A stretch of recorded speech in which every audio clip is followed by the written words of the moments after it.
e nessa nação eu trabalho com a libertação de pessoas escravas. Depois você pode entrar no meu Instagram, é muito fácil, é só colocar E Teixeira e lembrar-se do James Bond, E Teixeira 007. Tá bom?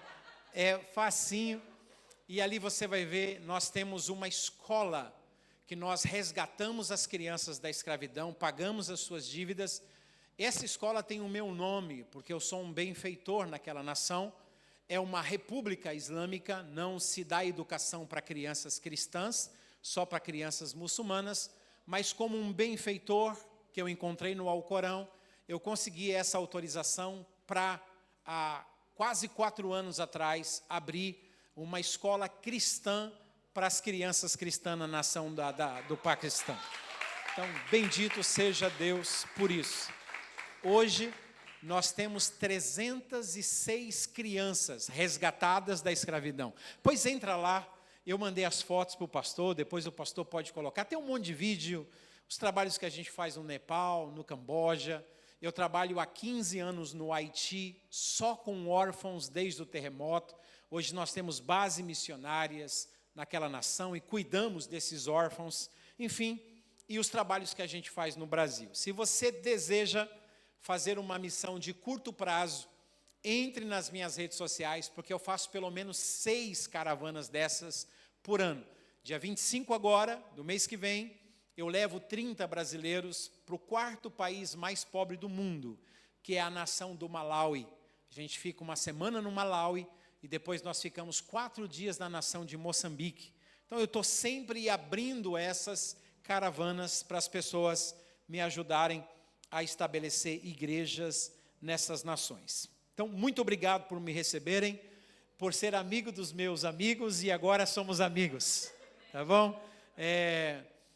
Me receberem aqui com muito carinho, já me deu café, já me deu alguma coisa para comer. Eu lembro, a minha filha mais velha, essa que mora aqui, na Europa, ela nasceu na Guatemala, ela é uma guatemalteca. Então, nós éramos missionários na Guatemala, e eu lembro que um dos pastores desses países, especificamente a nação de El Salvador, pelos meus livros, achou meu telefone e me ligou. E disse, vem para cá ficar uma semana, fazer uma cruzada, não se preocupe com nada, que nós vamos cuidar de você como se você fosse um anjo. E eu fiquei muito feliz, deixei a minha esposa grávida na capital de Guatemala, peguei o ônibus e fui para uma cidade chamada Acarrutla Sansonate, lá no interior de El Salvador. Uma semana depois eu voltei. Minha esposa foi me buscar na rodoviária e ela me viu magro, corcunda, anêmico, com os olhos fundo, cansado. E ela disse, meu amor, o que é que fizeram com você lá?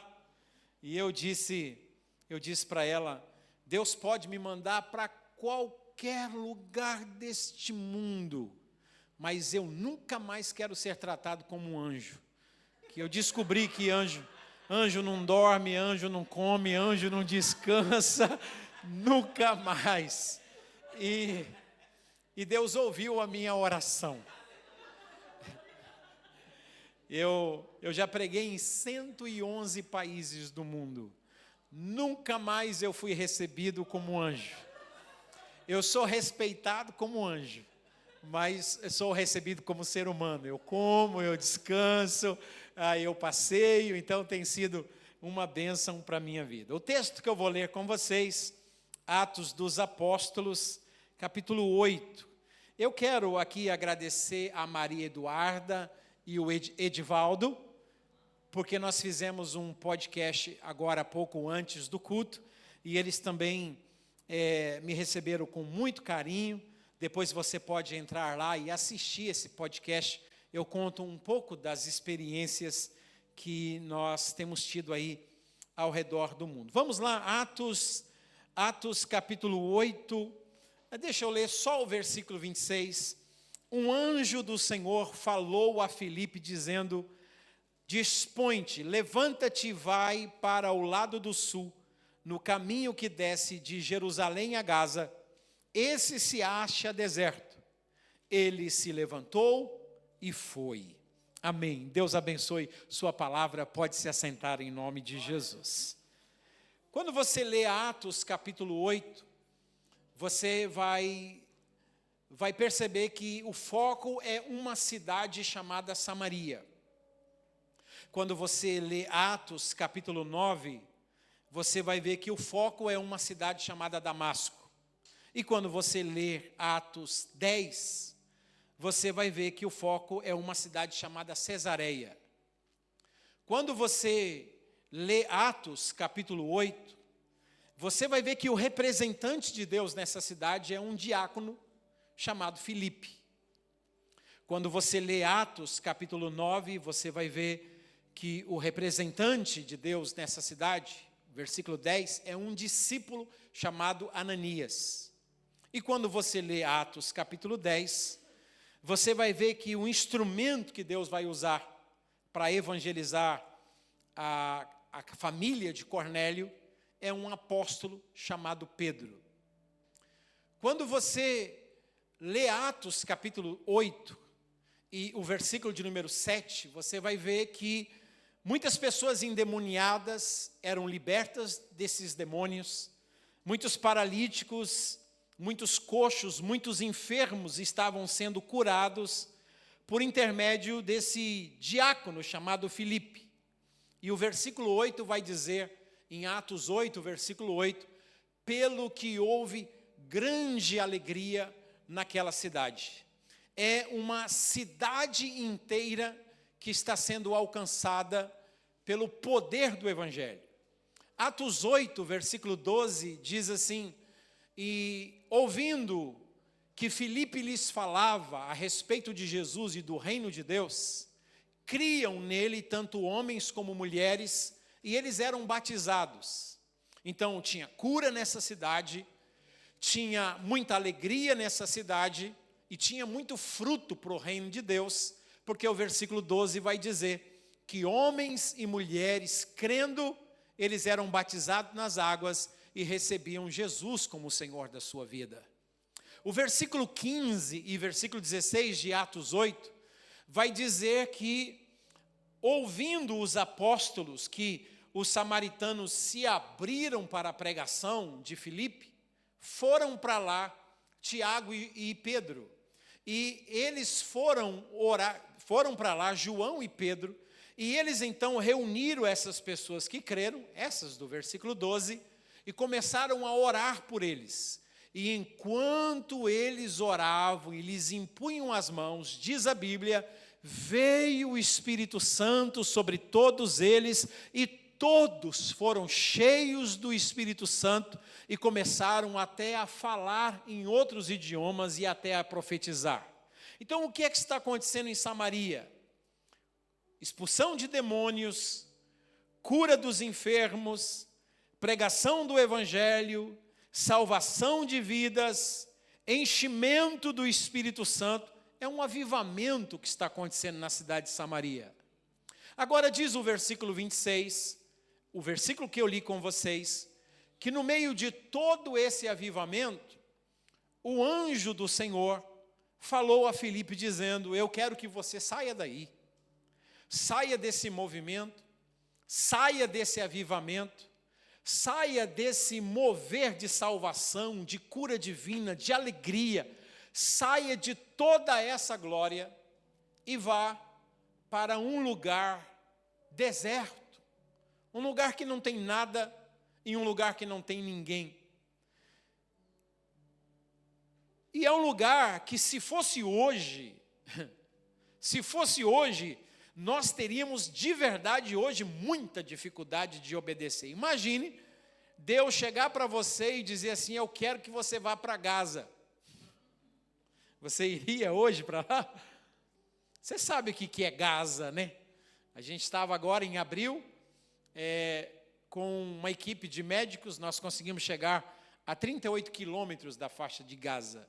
Nós não conseguimos chegar mais próximo, porque eles não estão dando visto de ajuda humanitária para as pessoas entrarem lá, porque não tem segurança. Entramos na Síria, entramos na Jordânia, entramos em Israel, mas nós não conseguimos entrar na faixa de Gaza. Atendemos as pessoas que estão ali, refugiadas nessa região. Ali está tudo destruído. Então, hoje, eu acredito que nós teríamos uma boa desculpa para dizer não para Deus. para dizer, Senhor, eis-me aqui, envia o meu irmão. Eu não é isso? Quando o lugar é muito perigoso, a gente diz que está disposto, desde que Deus mande outro, né? A gente não tem dificuldade de mandar dinheiro nem as orações, a gente tem medo de ir, né? Então, é como tirar alguém de um avivamento e levar para um lugar deserto. O Espírito Santo tem muita dificuldade de trabalhar nas nossas vidas, porque a gente não tem essa virtude de Filipe chamado diaconia. A virtude de diaconia não é ser um diácono na igreja, ser um diácono que serve a ceia, ou ajuda com cestas básicas, ou que ajuda a limpar a igreja, ou que ajuda a receber as pessoas na igreja. Não é esse tipo de diácono que eu estou falando, embora isso é um ministério reconhecido por Deus no Novo Testamento. Eu estou falando de um espírito de diaconia, que é a capacidade de servir e obedecer. Não importa se você é apóstolo, se você é pastor, se você é milionário, se você é pobre, não importa. Deus falou, eis-me aqui, Senhor, eu vou obedecer. É essa diaconia, é a capacidade de dizer, sim, Senhor, eu estou pronto para te obedecer. Porque para sair de um avivamento, imagine pegar o pastor Joaldo em uma cidade em que a cidade inteira está feliz, em que homens e mulheres estão se convertendo, estão sendo batizados no Espírito Santo, em que os paralíticos estão andando, os endemoniados são libertos e os coxos estão sendo curados, e aí vem uma voz e diz, saia de todo esse movimento, porque eu quero você em um lugar deserto. Hoje, muitos de nós, ao ouvir uma voz assim, a gente levantaria as mãos e iríamos dizer, está amarrado, Satanás. Porque a gente está pensando que é o diabo que quer roubar a bênção da gente. A diaconia faz você entender que é muito importante você ver uma multidão salva. Mas a diaconia faz você entender que uma alma vale mais do que o mundo inteiro. Que você é capaz de abrir mão de grandes movimentos se Deus quer salvar uma pessoa. Se Deus quer salvar uma pessoa, você abre mão de conforto, você abre mão do seu descanso, você abre mão de suas férias, você abre mão dos seus recursos, você abre mão de sua popularidade, você abre mão do seu sucesso, você abre mão de qualquer coisa quando você entende que uma vida vale mais do que o mundo inteiro e que Deus quer fazer de você um representante dele. Uma vez, eu estava em 1997, eu estava na cidade de Acapulco, no México, num congresso chamado Comiban. Não sei se vocês conhecem esse congresso chamado Comiban, que é um congresso mundial ibero-americano, toma daqui da Europa, a Espanha e Portugal e todos os países do México para baixo, lá no nosso continente americano. E eu estava lá, e, gente, era terça-feira, manhã, tarde, noite, conferência, quarta-feira, manhã, tarde, noite, quinta-feira, manhã, tarde, noite, e eu olhava assim pela janela do centro de conferência, e eu via as praias de Acapulco. E eu lembrava do Chaves, do Seu Madruga, do Nhonho. Eu dizia, meu Deus, férias em Acapulco. Lembra desse episódio deles? Eu dizia, meu Deus, será que esses pastores não vão dar um tempo de descanso para a gente conhecer, pelo menos a praia de Acapulco? E aí, um pastor guatemalteco chamado Rudy Giron, ele disse, olha, amanhã, sábado, é livre para vocês conhecerem as praias de Acapulco. Eu falei, que maravilha. Então, naquela época, eu tinha o cabelo bem comprido, estou falando de 1997, eu trabalhava muito com os povos, assim, em outros países, então eu deixava meu cabelo, eu tenho muita tatuagem no meu corpo, de quando eu não conhecia Jesus, eu pareço um gibi, e aí então, andando só de bermuda, de camiseta, as pessoas olham para um cara cheio de tatuagem, cabeludo, magrelo, que eu era branco, que parecia um frango de granja, andando nas praias de Acapulco, e eu, naquele dia, saí, dar um rolê, e aí um cara veio com uma prancha, e um amigo dele para o meu lado, assim, o cara olhou para o meu corpo, viu as tatuagens, aí chegou assim para mim e falou assim, olá, que tal? Tenho uma ola buena para ti. E eu disse, sim, verdade? Ele disse, sim, é la marihuana, la buena. Eu tenho uma maconha da boa para você. E eu falei, não, cara, eu tô numa outra dimensão, eu conheço uma outra coisa agora, minha paz, eu estou numa outra vibe, né? E aí eu tenho uma estratégia de evangelismo. Eu encontro as pessoas, eu sei que são oportunidades de Deus. Então eu cheguei e olhei para ele e falei bem assim, cara, qual que é a sua profissão? E ele com um pacote de maconha na mão, né? Falou assim, eu sou surfista. Eu falei, não, esse é o seu hobby, qual que é a sua profissão? Ele falou, não é meu hobby não, é a minha profissão, eu dou aula, eu surfo, eu ganho dinheiro com isso.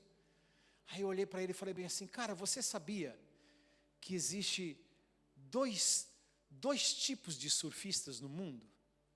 Aí ele me olhou, o amigo dele me olhou, falou, não, quais são? Eu falei, olha, o primeiro tipo de surfista que existe no mundo é aquele tipo de surfista que já entregou o seu coração para Jesus.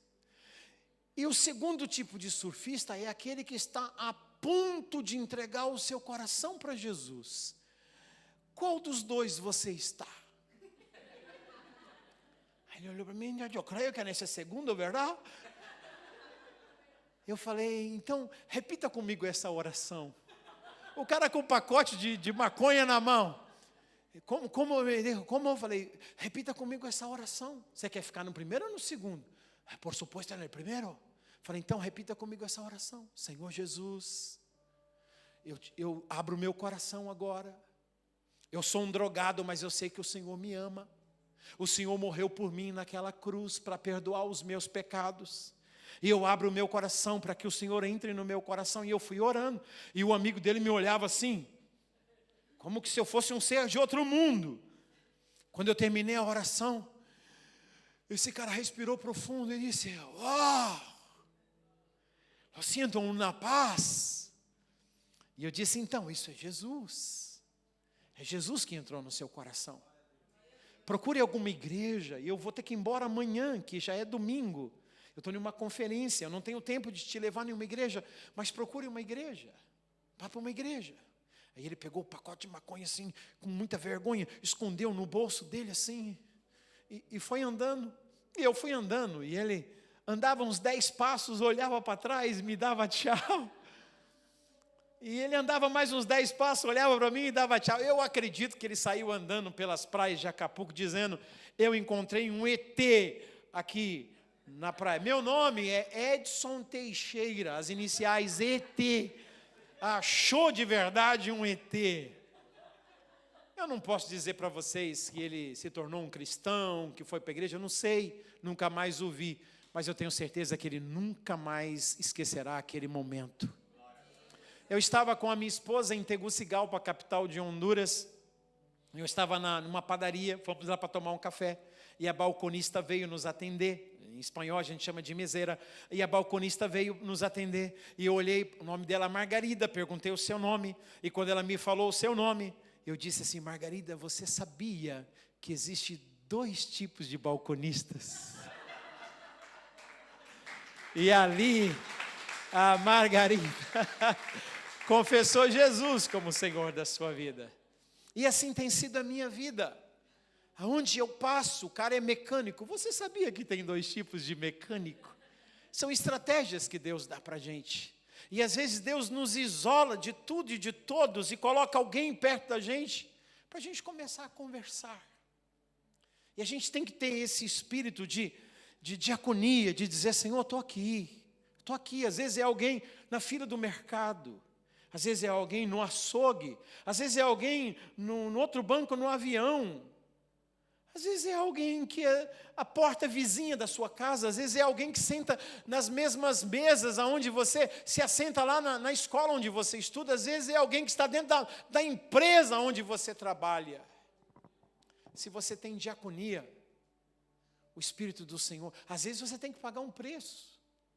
Porque olha o que diz Atos 8, 26. O anjo do Senhor levanta-te e vai. E o texto fala que ele foi. E chegou num lugar deserto.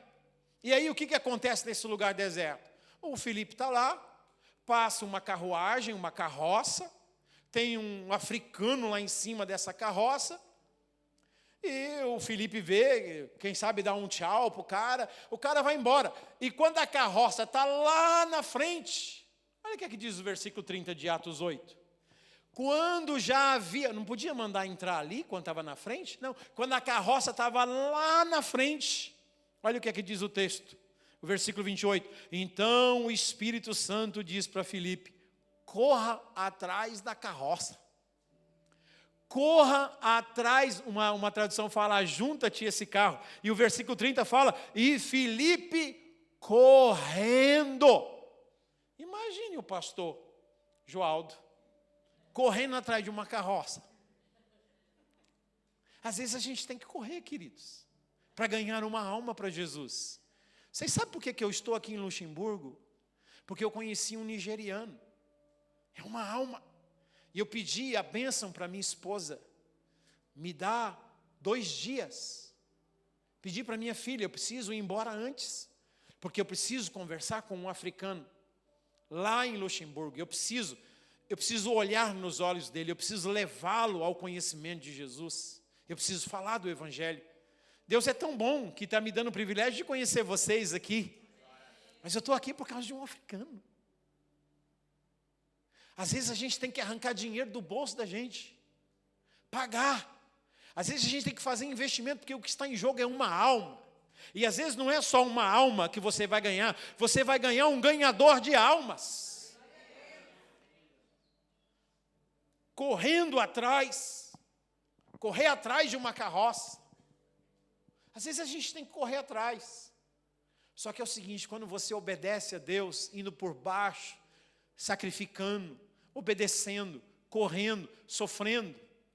Você vai ler aqui que o Filipe batiza esse camarada. O versículo 39, quando saíram da água, o Espírito do Senhor arrebatou a Filipe. Então, para ir, ele foi correndo atrás da carroça, mas para voltar, ele voltou por cima, nas asas do Espírito, arrebatado. Ele voltou por cima. Não tenha medo de obedecer Deus. Às vezes é justo na hora que vai passar o seu jogo do seu time. O Espírito de Deus fala para você, olha, você precisa estar em tal lugar essas horas. Às vezes é na hora em que você vai jantar, vai ter um namoro com a sua esposa.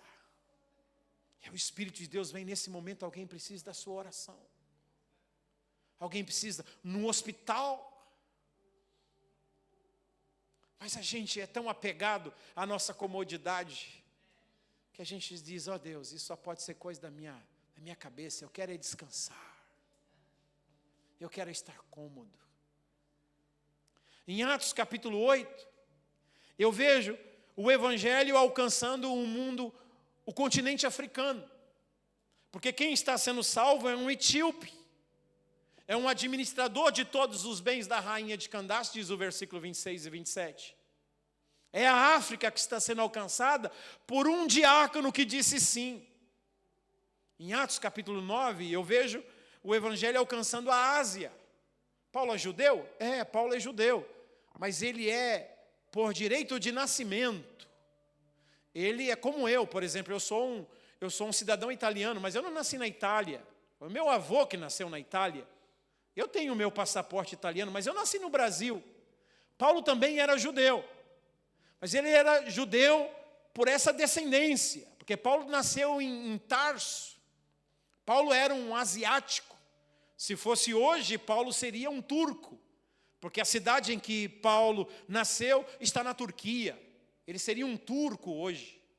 Então, ele era um asiático. E Atos capítulo 9, a gente vê um discípulo obedecendo. Atos 9, versículo 10. O Senhor disse a Ananias, Ananias. E ele disse, sim, Senhor, levanta-te e vai à rua direita em Damasco. E ele se levantou e foi. E o continente asiático foi alcançado. Em Atos capítulo 10, é o continente europeu que está sendo alcançado.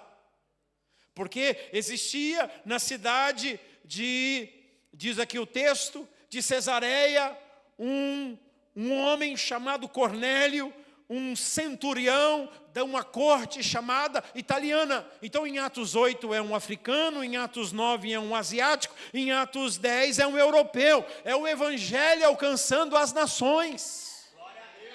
Mas sempre as nações são alcançadas por um representante de Deus.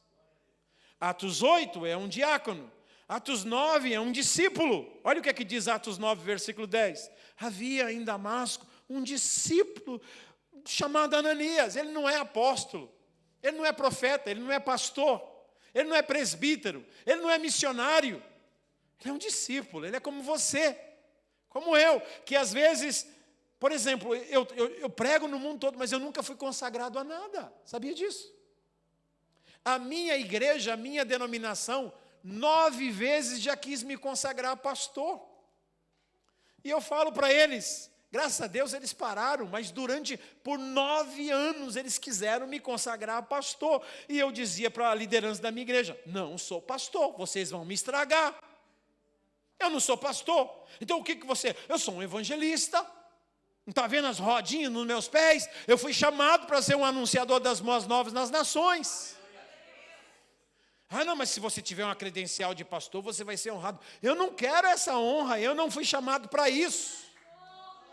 Eu fui chamado para ser um evangelista. Ah, mas a nossa denominação não consagra evangelista. Ah, o que a nossa denominação faz? Reconhece. Tá bom demais. Tem 39 anos que eu prego o evangelho. Eu nunca fui consagrado a nada. Eu só sou reconhecido. Você não precisa ser consagrado, só precisa saber que a unção de Deus está sobre a sua vida. O Espírito de Deus está sobre a sua vida. Eu não estou aqui desprezando consagração, isso é uma outra coisa. Eu estou dizendo que você quer fazer a obra de Deus só quando te consagrarem. Você vai ganhar almas para Jesus só quando você pegar uma credencial dizendo, eu sou evangelista. Pelo amor de Deus, se você conheceu Jesus, você já está credenciado. Essa paz que invade a minha alma.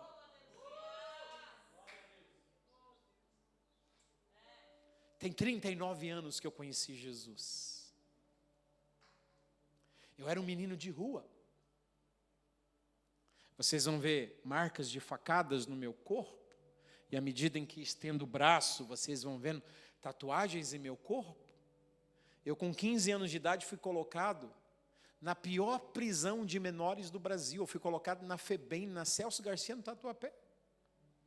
Aquilo ali é uma escola de monstros. Com 17 anos de idade, eu tinha 19 processos.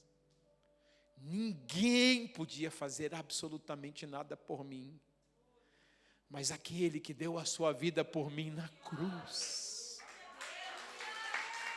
Ele me alcançou.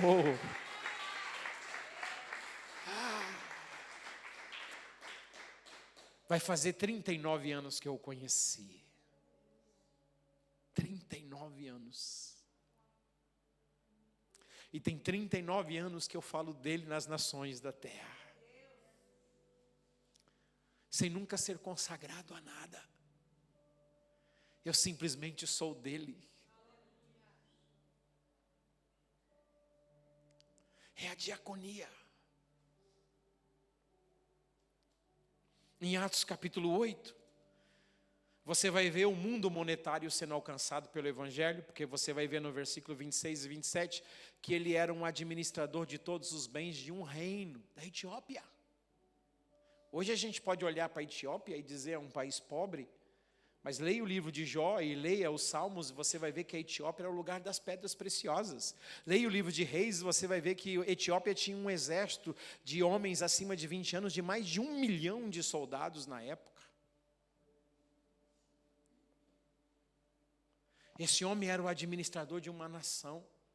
Leia Atos capítulo 9 e você vai ver o Evangelho alcançando o mundo intelectual e religioso, porque quem está sendo salvo é um rabino, é um cara que aprendeu aos pés de Gamaliel, é um jovem que seria o futuro professor do seminário de Jerusalém, ele seria o substituto de Gamaliel. Quando eu leio Atos capítulo 10, eu vejo o evangelho alcançando o mundo militar, porque é o centurião do império mais poderoso daquela época que está sendo alcançado pelo evangelho. É Cornélio, o chefe de uma centúria. Então o evangelho, ele penetra em todas as camadas. Por isso, nem todos são chamados para ser missionário como eu. Outros são chamados para ser mecânicos. Por quê? Porque Deus quer alcançar os mecânicos. Outros são chamados para ser médicos. Por quê? Porque Deus quer alcançar outros médicos. Outros são chamados para ser lavadora de roupa, limpador de casa, empregada doméstica. Por quê? Porque Deus quer alcançar os donos daquela casa. Outros são chamados para ser corredor de Fórmula 1. Por quê? Porque Deus quer salvar os pilotos. Outros são chamados para ser jogador de futebol. Por quê? Porque Deus quer salvar os outros jogadores. Quantos estão me entendendo? É ser representante de Deus aonde Deus plantar você. Eu preciso terminar, na verdade eu nem li, nem consegui entrar no texto com vocês, mas a hora passa muito rápido. Em Atos capítulo 8, você vai ver esse agir do Espírito Santo na vida desse discípulo chamado Filipe, e ele tem esse espírito de diaconia, ele obedece. Em Atos capítulo 9, você vai ver esse discípulo chamado Ananias, e ele tem uma virtude chamada martiria. Porque quando Jesus aparece para ele e fala bem assim, olha, eu quero que você se levante, você vai lá batizar um tal de Saulo, apelidado de Tarso, porque ele está orando. O Ananias parece que eu vejo ele fazendo o sinal da cruz, dizendo, Deus o livre. Eu não vou não, chame outro, porque esse cara é um terrorista. Olha o que ele está fazendo. Ananias disse assim, esse homem, quantos males ele tem feito aos teus santos em Jerusalém, e ele está aqui agora para prender e levar cativo todos aqueles que invocam o teu nome. Deus o livre, eu não vou. E aí Jesus tem que dizer assim, calma Ananias, eu já amansei a fera, pode ir lá. Então é a capacidade de você sofrer pelo amor de Jesus. Eu já coloquei 10 mil livros, 10 mil bíblias, em uma nação chamada Uzbequistão, mas Deus sabe o tempo que eu fiquei na delegacia preso no Tadiquistão por causa disso. 28 graus abaixo de zero, uma madrugada inteira sendo interrogado. Eu abri essa escola para as crianças escravas no Paquistão, mas Deus sabe que o dia 11 de novembro de 2021, eu pensei que seria o último dia da minha vida, com uma pistola na minha cabeça e com um metralhador nas minhas costas, em um campo de escravos no Paquistão, sem ter ninguém para me ajudar. Onde minha vida inteira passou na minha cabeça, em questão de segundos. Deus sabe. Mas vale a pena. Olhe os frutos que estão aí. Vale a pena. Não tenha medo de obedecer a Deus. Não tenha medo de dizer sim para Ele. Eu vim aqui não estou nem pregando, estou só compartilhando um tipo de um devocional com vocês, em Atos 8, 9 e 10. Leia depois. Você vai ver que o problema do mundo chama-se pecado. O problema desse africano é o pecado. O problema desse asiático é o pecado. O problema desse europeu é o pecado. Esse é o problema do mundo. Qual é a fome? A fome também é mundial. Qual é a fome desse etíope? É Deus. Ele foi para Jerusalém para adorar, mas não conhecia Deus. Qual é a fome desse asiático? É Deus. Ele perseguia a igreja porque acreditava que a igreja não era de Deus. Qual é a fome desse romano? Também é Deus. Ele jejuava, ele dava esmola, mas ele não conhecia Deus. A fome é uma fome mundial. E qual é a solução? A solução para o africano foi uma pessoa chamada Jesus de Nazaré. A solução para o asiático foi uma pessoa chamada Jesus de Nazaré. A solução para o europeu foi uma pessoa chamada Jesus de Nazaré. O problema é mundial, a fome é mundial, mas a solução também é mundial. Por isso a gente prega o evangelho no mundo todo. E eu termino dizendo para vocês, a ordem também é mundial. Atos 8, 26. O Espírito Santo disse, levanta e vai. E o texto fala que Filipe levantou e foi. Atos 9, versículo 10. O Senhor Jesus disse a Ananias, levanta e vai. E o texto diz que ele levantou-se e foi. Atos 10, versículo 23 e 24. O Senhor disse a Pedro, levanta-te e vai. E o texto diz que Pedro levantou-se e foi. A África foi alcançada, a Ásia foi alcançada, a Europa foi alcançada. Porque os servos de Deus, ao ouvirem, disseram, eis-me aqui, Senhor, eu vou obedecer. O que é que você vai fazer? Eu quero convidar você a ficar em pé, eu quero orar com você.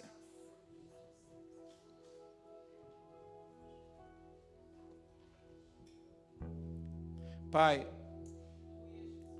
muito obrigado pela vida do pastor Joaldo, pelo Senhor ter trazido ele como missionário há muitos anos atrás, o tirou lá do interior da Bahia. Improvável, muitos líderes de missões não olhariam para aquela cidade para estabelecer uma igreja tão bonita como essa aqui em Luxemburgo. Mas o Senhor nos vê diferente. O Senhor olhou para o interior da Bahia e viu o Joaldo lá e disse, eu te quero em Luxemburgo para estabelecer uma igreja que venha glorificar o meu nome e abençoar as nações. Obrigado pela sua esposa, obrigado pelos seus filhos, pela sua família. Obrigado por essa igreja tão bonita e tão linda estabelecida aqui. E obrigado por tudo que o Senhor ainda vai fazer através dessa igreja, nessa nação e em outras nações da terra. Muito obrigado por dar a mim o privilégio de conhecer esse povo seu aqui. Esses jovens, esses moços, essas moças, esses irmãos, essas irmãs. Muito obrigado por ver esse grupo de louvor e por me abençoar tanto através da adoração que eles prestaram ao Senhor. Muito obrigado pelas promessas que o Senhor tem para essa igreja. Eu chamo toda sorte de bênção sobre esse povo. E eu declaro o sobrenatural de Deus sobre esse corpo que o Senhor tem aqui nessa cidade. Eu chamo o extraordinário de Deus sobre a vida deles. E declaro que muita gente vai ser alcançada por ti, nessa cidade, nessa nação, nesse continente, nas nações da terra. Eu libero essa unção de conquista de almas. Dá-nos o privilégio de ganharmos almas para ti. Que assim seja, no precioso nome de nosso Senhor e de nosso Salvador Jesus. Amém e amém. Vamos aplaudir o Senhor Jesus bem forte. Ele abriu mão de sua glória, sangrou.